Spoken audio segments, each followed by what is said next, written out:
En el presente video hablaremos sobre los ácidos nucleicos, sobre el DNA y el RNA. ¿Qué son los ácidos nucleicos? Son moléculas que están formadas por la secuencia de nucleótidos. Es decir, un nucleótido es la unidad básica del ácido nucleico. Los ácidos nucleicos forman al DNA y al RNA, que son moléculas de la herencia. Los genes están compuestos por ácidos nucleicos, particularmente por el DNA.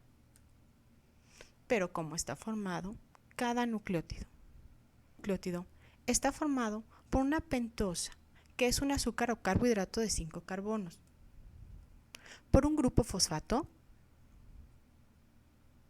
y por una base nitrogenada. Cada nucleótido entonces, que es una pentosa, un grupo fosfato y una base nitrogenada, estructuran tanto al DNA como al RNA. Sin embargo, existen diferencias. La pentosa en el DNA es una desoxirribosa y en el RNA es una ribosa.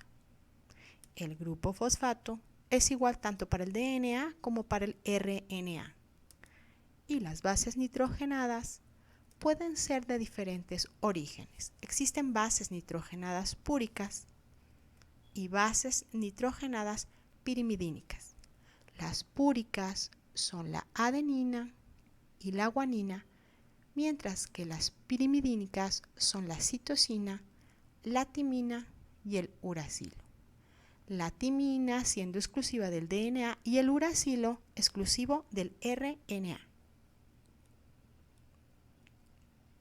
¿Qué es el DNA o ADN?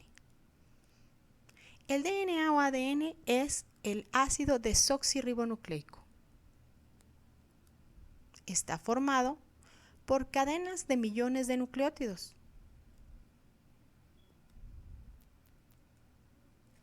Podemos ver un nucleótido, otro, y así sucesivamente. El DNA se encuentra localizado dentro del núcleo de la célula en forma de cromatina o bien de cromosoma. Una célula eucariota posee un núcleo. Dentro del núcleo podemos encontrar un cromosoma que está formado de DNA. Existe otro pequeño fragmento de DNA dentro de las mitocondrias. Las mitocondrias se localizan en el citoplasma de la célula.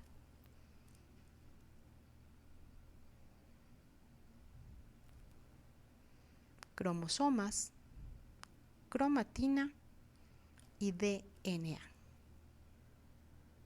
¿Cómo son los nucleótidos, particularmente del DNA?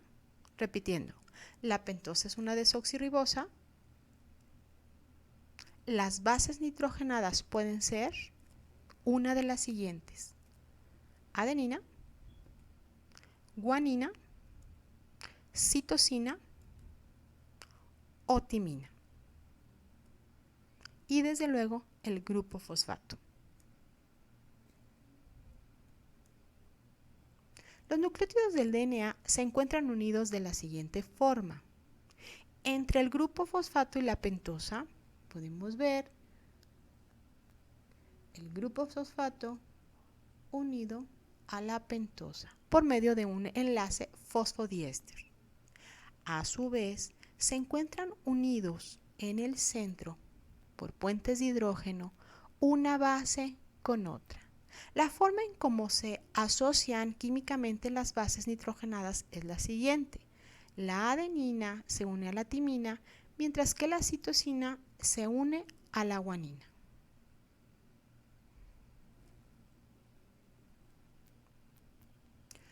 Los nucleótidos del DNA simulan una escalera de bombero. Podemos verlo aquí en esta imagen, que se enrolla y adquiere la forma de una doble hélice.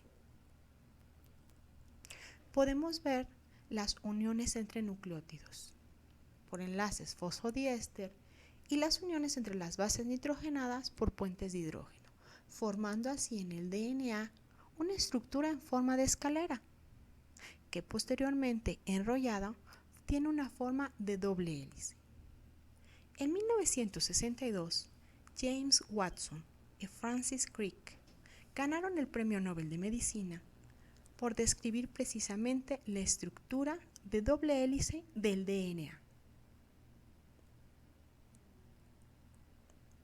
La estructura que podemos apreciar en las células varía del momento en el que esté el ciclo de la célula. En un momento dado podemos ver cromosomas y posteriormente podemos ver cromatina. Es decir, el DNA que se asocia a las proteínas llamadas histonas formará un hilo llamado cromatina, que a su vez se condensa, es decir, se compacta y se acomoda, formando las estructuras llamadas cromosomas, mismas que podemos localizar en el núcleo de la célula. ¿Qué es un gen? Un gen se define como la unidad de herencia. Es un fragmento o pedacito de DNA que contiene codificada la información que determina las características propias de cada individuo. Contiene la información química que controla las funciones celulares. Se estima que hay de 3 a 4 millones de genes en cada célula humana. ¿Qué es el RNA o ARN? Es el ácido ribonucleico. Está formado por cadenas de millones de nucleótidos, pero en este caso es una única cadena lineal. A diferencia del DNA, ahora el RNA está formado por nucleótidos con las siguientes características. La pentosa es una ribosa. Las bases nitrogenadas pueden ser la adenina, guanina, citosina o uracilo. Y desde luego su grupo fosfato. Existen 3 tipos de RNA. Estos 3 tipos de RNA son el RNA mensajero, el RNA ribosomal y el de transferencia. Cada uno tiene funciones diferentes que se verán más adelante en el tema de síntesis de proteínas. ¿Cuáles son las diferencias entonces entre el DNA y el RNA? Una de las principales es la forma. El DNA es una doble hélice, mientras que el RNA es una cadena lineal simple. Existen diferencias importantes entre los nucleótidos del DNA y el RNA. Por ejemplo, una de las principales es el azúcar. En caso del DNA, la desoxirribosa, mientras que en el RNA, la ribosa. Las bases nitrogenadas son diferentes. La timina para el DNA, mientras que el uracilo para el RNA. Y desde luego, la localización. Recordemos que el DNA se encuentra dentro del núcleo, mientras que el RNA, dependiendo del tipo del que se trate, lo podemos encontrar en toda la célula. Gracias por su atención.